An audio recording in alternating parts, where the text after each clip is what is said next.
ஒரு நாய் இருந்துச்சான். ஐயா எங்க பேராசான் சொல்லுவார், ஒரு நாய் இருந்துச்சான். அந்த நாய் வந்து பணக்கார வீட்டு நாய். அது ஒரு பணக்காரரோட டெய்லி வாக்கிங் போகுமா. ஒரு நாள் அது பீச் பக்கம் வாக்கிங் போகும்போது அங்க வந்த வேற ஒரு நாயோட அதுக்கு ஃப்ரெண்ட்ஷிப் வந்துருச்சு. சரியா, ரெண்டு நாயும் பேசிக்கிடுச்சு. அதுக்குள்ள வந்து முதலாளி வந்து கூட்டிட்டு போயிட்டார். இந்த பேசின நாய் இருக்குல்ல, நான் நாயத்தான் சொல்றேன், இந்த பேசின நாய் இருக்குல்ல, அது அந்த பணக்கார வீட்டு நாய் பின்னாலேயே போயிருக்குது. மோப்பம் முடிச்சுட்டு வீட்டை கண்டுபிடிச்சிருச்சு. கண்டுபிடிச்சு வாசல்லையே உட்கார்ந்துருக்குதான். வாசல்லையே உட்கார்ந்து அதை பாக்குது. அது வருது, வெளியில பாக்குது. என்ன இந்த நாய் நம்மளை தேடி வந்துருச்சேன்னு உள்ள போயிடுது. மறுபடியும் வந்து ரொம்ப அன்பாயிடுச்சு போல இருக்கேன்னு சொல்லிட்டு ரெஸ்பாண்ட் பண்ண ஆரம்பிச்சிருக்கு. இந்த தெருல இருக்கிற நாய் பணக்கார வீட்டு நாய் கிட்ட பேசுது. என்ன பேச்சு தெரியுமா?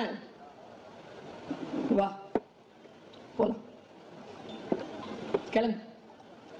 இந்த பணக்கார நாய் சொல்லிச்சா, வரமாட்டேன். ஏன்? எங்க முதலாளி என் அப்பா மாதிரி என்ன வளர்க்கிற, டெய்லி எனக்கு சாப்பாடு போடுற, அவரை விட்டுட்டு உன் கூட எப்படி வர்றது? டெய்லி ஒரே சாப்பாடு தானே சாப்பிடுற, come with me, variety rice. தெருநாய் இல்ல அது. பல வீட்டு நாய் தெருநாயோட அப்படிதான் போயிடுது பாருங்க. அது போக மாட்டேன்டுச்சு, வரமாட்டேன்டுச்சு அந்த நாய். ஏன்னு கேக்குது. எனக்கு வேணாம், எனக்கு அந்த ஒரு சோறை போதும், நான் வரமாட்டேன். சாப்பாட்டுக்காக தான் வரமாட்டேங்கிற. இல்ல இல்ல வேணாம், இல்ல நான் ரொம்ப அன்பு செலுத்துறேன், நீ வா. சரி சரி, எங்க முதலாளி வருவாரு, அவர்கிட்ட ஒரு வார்த்தை சொல்லிட்டு வந்துடுறேன். தெருவில் இருக்கிற நாய் கேட்டுச்சு, அறிவு இருக்கா உனக்கு? என்ன எம்ஜிஆர் படம் பாப்பியா? ஏன் எம்ஜிஆர் தான் கேட்பாரு காதலி கிட்ட, அப்பாவிடம் சொல்லிட்டு வந்தேன். அப்பா கிட்ட எல்லாம் சொல்லிட்டு வர முடியுமா? விடுவாங்க? வா கிளம்பி வா. இல்ல இல்ல நேத்து நைட்டு எங்க வீட்டுல ஒரு சம்பவம் நடந்துச்சு, அதனால தான் அப்பாட்ட கேட்டு வந்துடுறேன். என்ன சம்பவம்? எங்க முதலாளிக்கு ஒரு அழகான பொண்ணு, அது அந்த தெருவில் இருக்கிற ஒரு பையனை லவ் பண்ணுது. நேத்து எங்க முதலாளிக்கு அந்த பொண்ணுக்கு செம்ம சண்டை. சண்டையினுடைய உச்சத்துல சொல்ற, உனக்கு அந்த பையனை கல்யாணம் பண்ணி கொடுக்க மாட்டேன். இந்த பொண்ணு சொல்ற, அந்த பையன் தவிர்த்து வேற யாரையும் கல்யாணம் பண்ணிக்க மாட்டேன். இல்ல பண்ண மாட்டேன். அப்ப நான் நடுவுல வந்தேனா?